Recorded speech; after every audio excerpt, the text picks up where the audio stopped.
سنتے آ رہے ہیں، لیکن میں آج اس حوالے سے کچھ ضروری گزارش آپ کو عرض کرنا چاہوں گا۔ دیکھیں، یہاں پہ لفظ استعمال ہوا ہے ریب۔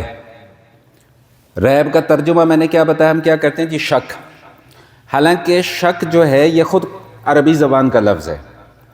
قرآن کریم میں 2-3 مقامات ایسے ہیں کہ جہاں پر شک کا لفظ بھی استعمال کیا گیا۔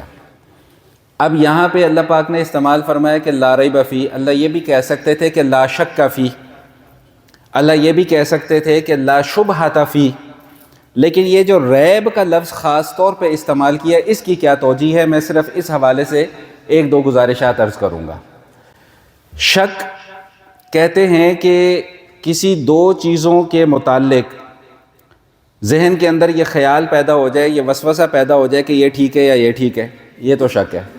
آپ گاڑی پر کہیں جا رہے ہیں، سامنے 2 راستے ہیں، شک پیدا ہو گیا کہ میں نے اس راستے پر جانا تھا یا اس راستے پر جانا تھا، یہ شک ہے۔ اور اگر کسی ایک راستے پر جانے کا یقین ہو جائے کہ نہیں میں نے اسی راستے پر جانا ہے تو یہ ظن ہے، اور اگر دوسرے راستے کے متعلق یہ ہو کہ پتہ نہیں اس پر جانا تھا یا نہیں جانا تھا تو اس کو وہم کہتے ہیں۔ تو قرآن نے نہ یہاں پر شک کا لفظ استعمال کیا، نہ ظن کا لفظ استعمال کیا، نہ وہم کا لفظ استعمال کیا، ریب کا لفظ استعمال کیا۔ اس کا معنی کیا ہے، اس کا معنی آج سمجھ لیں۔ امام رازی رحمۃ اللہ تعالیٰ علیہ اور دیگر بڑے بڑے اجلہ علماء فرماتے ہیں کہ ریب ایسے شک کو کہتے ہیں جس کی بنیاد کسی بدگمانی پر مشتمل ہو۔ سمجھے ذرا اس بات کو کہ ریب ایسے شک کو کہتے ہیں کہ جس کی بنیاد کسی بدگمانی پر ہو۔ اب قرآن نے یہاں پر جو ریب کا لفظ استعمال کیا، قرآن کریم نے ایک تو اس بات سے ہمیں آگاہ کر دیا کہ اس کتاب کے اندر جو اب تم پڑھنے لگے ہو اس کے اندر پہلی بات تو شک نہیں ہے، اور دوسری بات یہ کہ اس کے اندر ریب بھی نہیں ہے۔ ریب کا معنی کیا کہ بدگمانی کیا ہے، کہ کفار کی بدگمانی یہ تھی کہ نبی کریم علیہ الصلاۃ والتسلیم پر یہ قرآن اللہ کی طرف سے نازل نہیں ہوتا، بلکہ وہ یہ قرآن خود سے بنا کر، خود سے گھڑ کر نعوذ باللہ ہمیں پیش کر دیتے ہیں۔ اس بدگمانی کی بنیاد پر جو شک قائم ہوا اس کو قرآن نے یہاں پر ریب کا لفظ استعمال کیا۔ اور ایک دوسری توجیہ بھی یہاں پر آپ کے سامنے عرض کر دوں کہ ہم یہ کہہ رہے ہیں کہ جی قرآن کریم میں تو کوئی شک ہی نہیں ہے، ٹھیک، لیکن کفار تو قرآن کریم میں شک کر رہے ہیں، وہ تو آج کے کفار بھی کرتے ہیں، مانتے ہی نہیں ہے کہ پتہ نہیں اللہ کا کلام ہے یا نہیں ہے۔ اور مولوی صاحب آپ کہہ رہے ہیں کہ جی قرآن کریم میں شک نہیں ہے، تو آج میں اس کا درست ترجمہ آپ کو سمجھا دوں کہ بھئی اس کا معنی یہ ہے، جو عربی گرامر سے وابستہ حضرات ہیں وہ میری بات بڑی جلدی سے سمجھ لیں گے کہ یہ لائے نفی جنس ہے۔ لائے نفی جنس کا معنی کیا ہوتا ہے؟ یہ معنی نہیں ہے کہ اس کتاب میں شک نہیں ہے، بلکہ یہ معنی یہ ہے کہ اس کتاب میں شک کی گنجائش نہیں ہے۔ شک کرنے والا تو شک کرے گا، لیکن حقیقت میں اس کتاب کے اندر شک کی کوئی گنجائش نہیں ہے۔ اب میں نے کیا عرض کیا کہ آپ نے آغاز کہاں سے کیا؟ ذالک الکتاب لا ریب فیہ، کہ بھائی اس کتاب کے اندر شک کی گنجائش نہیں ہے، اور آپ قرآن کریم کی تکمیل کن الفاظ پر جا کر رہے ہیں؟ قل اعوذ برب الناس ملک الناس الہ الناس من شر الوسواس الخناس الذی یوسوس فی صدور الناس من الجنۃ والناس۔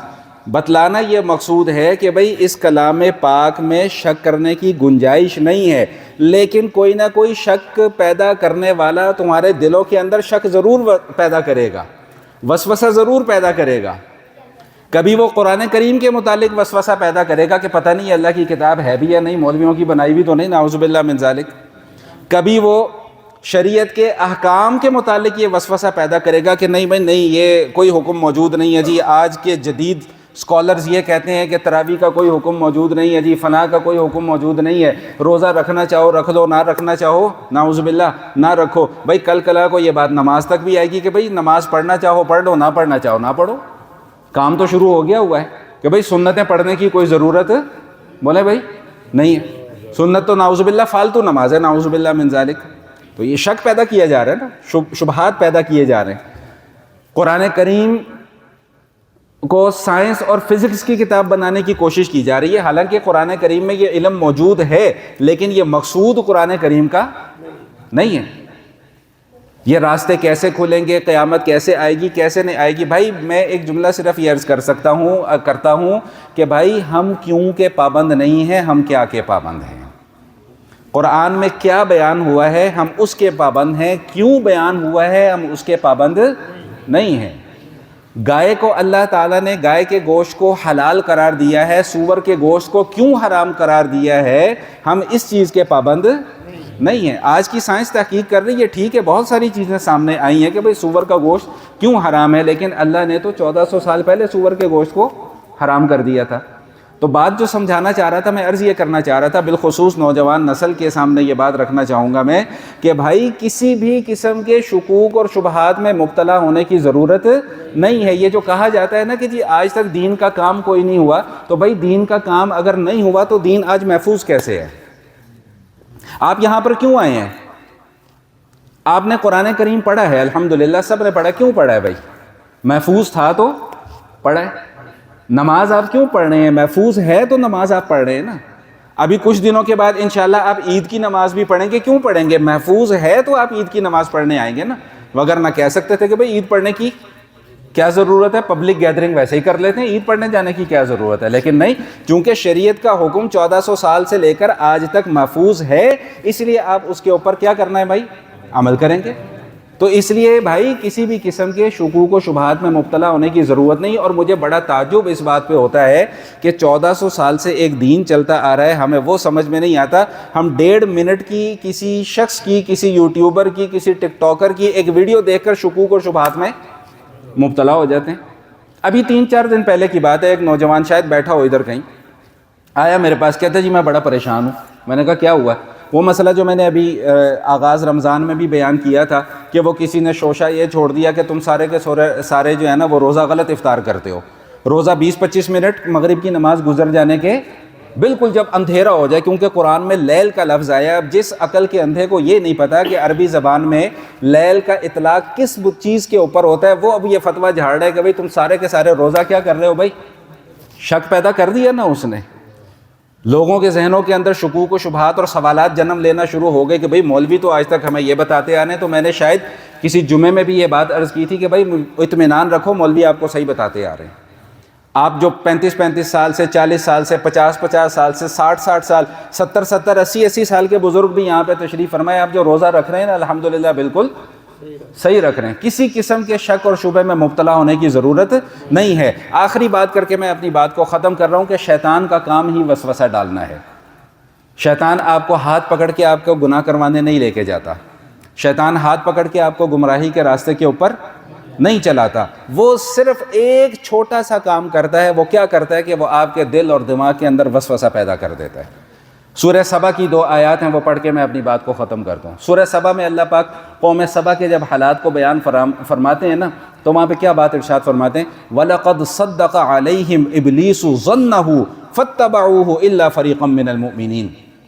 کہ ابلیس نے جو ایک اپنا دعویٰ اور اپنا ایک گمان پیش کیا تھا نا اللہ کی بارگاہ میں کہ جی میں لوگوں کو گمراہ کروں گا، آگے سے آؤں گا، پیچھے سے آؤں گا، دائیں سے آؤں گا، بائیں سے آؤں گا، جس طرف سے مجھے موقع ملا میں آ کر کیا کروں گا؟ گمراہ کروں گا. تو اللہ تعالیٰ اسی بات کا نقشہ کھینچنے کہ وَلَقَدْ صَدَّقَ عَلَيْهِمْ إِبْلِيسُ ظَنَّهُ، کہ ابلیس نے اپنا گمان ان کے اوپر، قوم سبا کے اوپر سچ ثابت کر دیا. فَاتَّبَعُوهُ، بہت سے لوگوں نے اس کی اتباع کی، اس کے پیچھے چلنا شروع کر دیا. إِلَّا فَرِيقًا مِّنَ الْمُؤْمِنِينَ، لیکن مومنین کی ایک جماعت ایسی اس وقت بھی موجود تھی جس نے شیطان کی پیروی نہیں کی. اگلی بات جو سمجھنے کی ہے، جس پر میں بات کو ختم کرنا چاہوں گا، وہ کیا ہے کہ اللہ فرما رہے ہیں کہ وَمَا كَانَ لَهُ عَلَيْهِم مِّن سُلْطَان، شیطان کے پاس لوگوں کو گمراہ کرنے کے لیے کوئی دلیل نہیں ہے. کوئی دلیل نہیں ہے. میں آپ سے پوچھتا ہوں، آپ مجھ سے پوچھتے ہیں، ہم سب کا الحمدللہ ثم الحمدللہ اس بات پر ایمان ہے کہ ہم نے مرنا ہے، مرنے کے بعد دوبارہ کیا ہونا ہے بھائی؟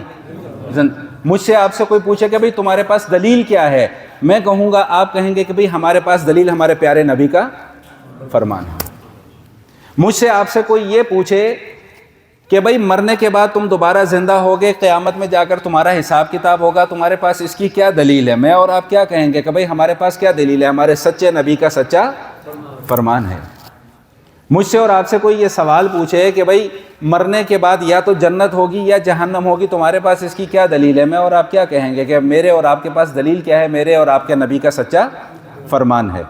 شیطان کے پاس اس بات کی کوئی دلیل نہیں ہے کہ آخرت نہیں ہے، شیطان کے پاس اس بات کی کوئی دلیل نہیں ہے کہ قیامت نہیں ہے، شیطان کے پاس اس بات کی کوئی دلیل نہیں ہے کہ جنت اور دوزخ نہیں ہے، نہ ہونے کی اس کے پاس کوئی دلیل نہیں ہے۔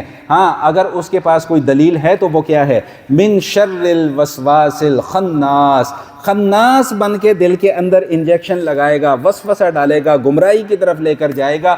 کہ اس بات کی گمراہی پر لے کر جائے گا کہ بھائی 4 دن کی زندگی ہے، کھا لے پی لے موج اڑا، کوئی آگے جا کے حساب کتاب نہیں ہونا، یہ ایسے ہی 1400 سال سے سینہ گداز باتیں ہیں جی، سینہ بسینہ نقل ہوتی ہوئی چلی آ رہی ہے۔ تو اللہ تعالیٰ قرآن کریم میں کیا ارشاد فرما رہے ہیں کہ وَمَا كَانَ لَهُ عَلَيْهِم مِّن سُلطان، بھائی شیطان کے پاس تمہیں گمراہ کرنے کے لیے کوئی دلیل نہیں ہے۔ اگر دلیل کوئی ہے تو وہ کیا ہے کہ وہ صرف اور صرف تمہارے دل اور دماغ کے اندر وسوسہ پیدا کرے گا۔ یا اللہ وہ وسوسہ پیدا کرے گا تو پھر ہم بچیں گے کیسے؟ ہمارے پاس علاج کیا ہے؟ اللہ فرما رہے ہیں کہ تم میرے پیارے بندے ہو، میں تم سے بڑی محبت کرتا ہوں، میں نے تمہیں اس دنیا کے اندر بھیجا ہے، امتحان کے لیے بھیجا ہے، آزمائش کے لیے بھیجا ہے، بس تم نے پابندی کے ساتھ ایک کام کرنا ہے۔ وہ کیا کام کرنا ہے؟ قل اعوذ برب الفلق من شر، میرے ساتھ مل کر پڑھیں، من شر ما خلق ومن شر غاسق اذا وقب ومن شر النفاثات فی العقد ومن شر حاسد اذا حسد، قل اعوذ برب الناس ملک الناس الہ الناس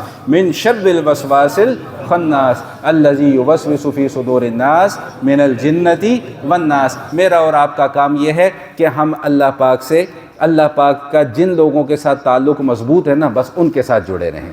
یقین مانیے کہ شیطان آپ کا کچھ بھی نہیں بگاڑ سکتا۔ اقول قولی ھذا نستغفر اللہ من کل ذنب ونتوب الیہ۔ بھائی یہ جلدی سے میٹھا تقسیم کرو تاکہ